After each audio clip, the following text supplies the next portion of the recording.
반갑습니다. AMCU의 제이슨입니다. 저는 공학 박사이고 해외 논문의 심사위원이기도 하고요. 쓰기도 하고 게재도 하고 석사 박사 논문에 대해서 컨설팅을 하고 강의도 하고 있습니다. 고등학생 여러분들한테는 컨설팅하지 않습니다. 이 영상을 보시고 제가 제공하는 무료 컬럼을 읽으시면 충분히 탐구 주제를 혼자서 찾으실 수가 있습니다. 이 영상은 여러분이 실제 교수님 그리고 석사 박사들이 배우는 탐구 주제를 찾는 방법에 대해서 알려드릴 겁니다. 이 방법을 배우시면 1시간이면 여러분이 어떤 주제든지 간에 쉽게 찾을 수가 있습니다. 논리력이 있다고 하시면 1시간이면 충분합니다. 물론 이 영상을 보시는 데는 1.5배속으로 들으시면 됩니다. 혜택 탐구보고서 쓰는 거 굉장히 어렵죠. 그리고 주제 찾는 거 굉장히 어렵습니다.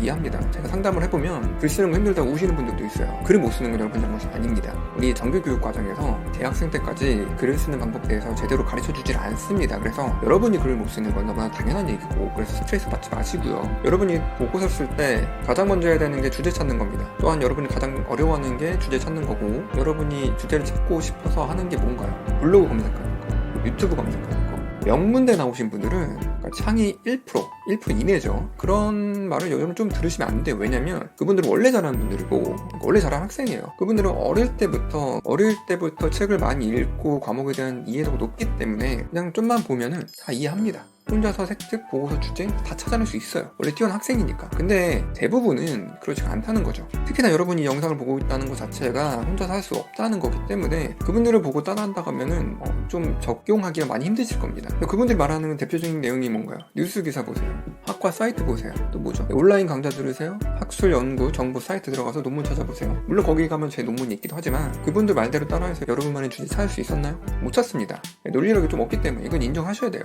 그래서 이 영상에서는 두 가지를 가르쳐 드릴 겁니다. 먼저 첫 번째는 탑다운 방식이고 두 번째는 바텀업 방식이에요. 여러분이 어떤 방식을 사용하는 거는 여러분의 성향에 따라서 다른데 일단 하나씩 들어보시고 여러분이 결정하시면 됩니다. 먼저 탑다운 방식 얘기드릴게요. 탑다운 방식은 여러분이 가고 싶은 학과와 관련된 테마를 정하시는 겁니다. 그래서 탑은 테마와 이론을 얘기하는 거고, 다운은 분석 방법을 얘기하는 겁니다. 예를 들어서 이런 거죠. 테마를 인공지능과 빅데이터 분석으로 잡았어요. 그럼 거기 들어있는 방법론, 역사, 사회적 문제점, 활용 분야 등을 테마로 정할 수가 있는 거죠. 그 다음에 하나 선택하시는 겁니다. 여러분이 제일 관심 있는 거 결정하셨죠? 결정하시면 이걸 탐구를 하셔야 되는데 어떻게 탐구할 거냐, 이게 문제인 거잖아요. 지금 주제의 큰 틀을 정하시고 테마를 정하시면 이제 탐구를 하셔야 되는데 이 테마와 적합한 탐구 방식을 선택을 하셔야 됩니다. 문헌 연구를 할 것인지, 인터뷰를 할 것인지, 설문조사를 할 것인지, 증명을 할 것인지, 과목에 따라서 코딩을 직접 해볼 것인지, 이걸 여러분이 정하시는 거예요. 조금 어렵죠? 네, 좀 쉽게 얘기하자면 여러분 인공지능에 대한 인식조사를 해봅시다.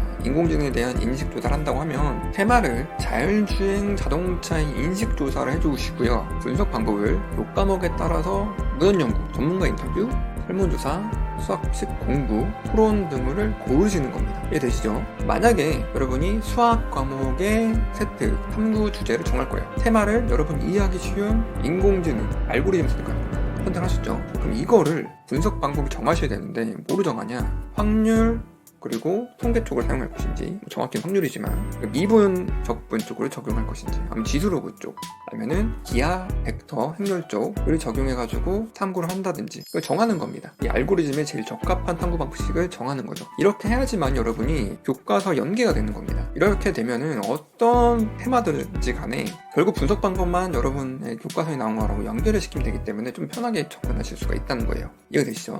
그럼 다음으로 바텀업 방식입니다. 이 방식은 탑다운하고 정반대입니다. 분석 방법이 바텀이고 업이 여러분이 선택한 테마의 분석 방법을 적용하는 겁니다. 이해가 되시나요? 여러분이 가장 자신 있는 탐구 활동 방법을 먼저 선택을 하세요. 선택을 하시고 이 방법을 최대한 활용할 수 있는 테마를 찾아가는 겁니다. 실제로 분석을 좋아하시는 분들은 이 방식이 좀 좋아요. 이과 계열 친구들, 이 방식이 좋습니다. 이 바텀업 방식은 두 가지가 있습니다. 첫 번째는 배운 것을 응용하는 거, 두 번째는 하나의 방식을 적용하는 겁니다.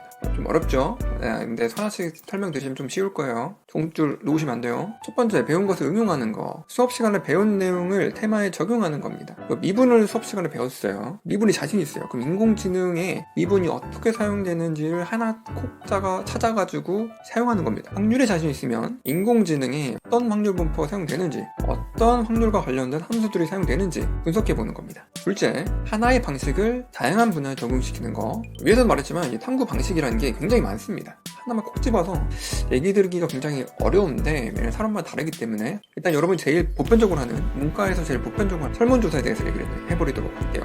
여러분 설문조사도 공부해보시면 되게 다양한 설문조사 방식이 있습니다. 설문조사 결과를 주관식으로 받는 방법이 있고요. 객관식으로 받는다고 하면 나사TX라는 방식도 있고 단순하게 0에서부터 10점까지 매기는 게 있고요. 매우 그렇지 않다, 그렇지 않다, 보통이다, 그렇다, 매우 그렇다, 5가지 선택해서 설문조사를 하는 방법도 있습니다. 각각의 방법에 따라서 분석하는 방법이 또 달라요. 여기까지 생각을 안 해보셨죠? 설문조사도 단순 설문조사가 아닙니다. 설문조사가 이 분야에 있어서 전문적이지 않은 사람한테 설문조사하는 거하고 전문가한테 설문조사하는 거하고 또 방법이 다릅니다. 이해되셨죠? 이것도 용어가 다 달라요. 전문가한테 설문조사하는 것도 용어가 다르고 비전문가한테 설문조사하는 것도 용어가 다릅니다. 여러분이 또 여기서 설문조사를 여러분의 동료인 친구들, 학생들한테만 할 것인지 아니면 나이대를 다 나눠가지고 대외적으로 설문조사 할 것인지 이것도 다 다릅니다. 이거까지 좀 공부를 하시면은 좀 더 전문가스럽다라는 거죠. 참고로 이 설문조사 방법은 문과 쪽, 특히 경영, 경제 뭐 이런 쪽 있죠? 이런 쪽에서 탐구를 할 때 많이 사용하는 방법입니다. 교수님들은 많이 사용하세요. 그래서 되게 쉬워 보이지만 쉬운 방법이 아닙니다. 통계적 기법도 들어가야 되기 때문입니다. 이렇게 설문조사 하나 정하시면 공부를 하셔가지고 탐구활동 주제에 설문조사가 편한 것만 찾아서 하는 겁니다. 되시죠? 설문조사만 하는 거예요. 근데 테마만 바꾸는 겁니다. 뭐 인공지능을 하든 ESG 경영을 하든 뭐 메타버스를 하든 상관없고 이런 거 다 설문조사만 하는 거죠. 이해가 되시죠? 어떻게 적용한다는 건지 아시겠죠? 어떤 차이점이 있는지. 이게 바텀업입니다. 요약을 하면 탑다운은 관심 있는 큰 테마를 정하시고 설문조사, 문헌연구, 증명 이런 식으로 탐구를 하는 거고요. 바텀업은 자신 있고 여러분이 쉬운 방법을 선택하셔가지고 여러 가지 테마에 적용하는 방식인 겁니다.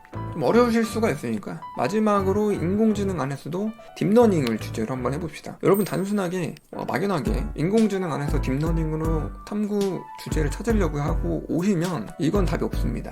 이게 전형적인 이제 중하위권 친구들의 모습이거든요. 이게 약간 논리력과 창의력의 문제인데 방법을 배우면 괜찮습니다. 요걸 어떻게 생각을 하셔야 되냐면 다운 방식을 선택한다고 하시면 딥러닝의 효율성을 어떻게 증명할까? 요렇게 정하시고 이거를 설문조사를 할지 문헌연구를 할 것인지 토론을 통해서 풀어볼 것인지 어떤 방식으로 탐구를 해야 될 것이냐로 내려와야 된다는 거죠. 이해되시죠? 반대로 바텀업이면 나는 설문조사를 조용하니까 딥러닝이 사회에 어떤 악영향을 미칠 것이냐 탐구해보자. 어떻게? 설문조사. 이해되세요? 네. 자, 그러면 왜 이런 방식을 사용하느냐? 이런 방식을 사용해야지만이 여러분이 내신 공부하고 수능 최저 등급을 위해서 수능 공부를 하셔야 되는데 이거 하나하나 찾겠다고 검색을 하시는데 오래 걸립니다. 이 방법을 익히시면 어떤 과목, 어떤 탐구 주제든지 간에 1시간이면 다 할 수 있어요. 물론 처음 체득하는데 시간이 좀 걸리긴 하지만 체득만 하시면 1시간 이내로 다 찾을 수 있습니다. 제가 찾는다 그러면 10분이면 어떤 주제든지 간에 10분이면 찾을 수가 있는데 그거는 제가 박사기 때문에 그런 거고 여러분은 그게 아니잖아요. 그래서 최소 1시간을 생각을 하셔야 된다. 이것도 전부 다 탐구입니다.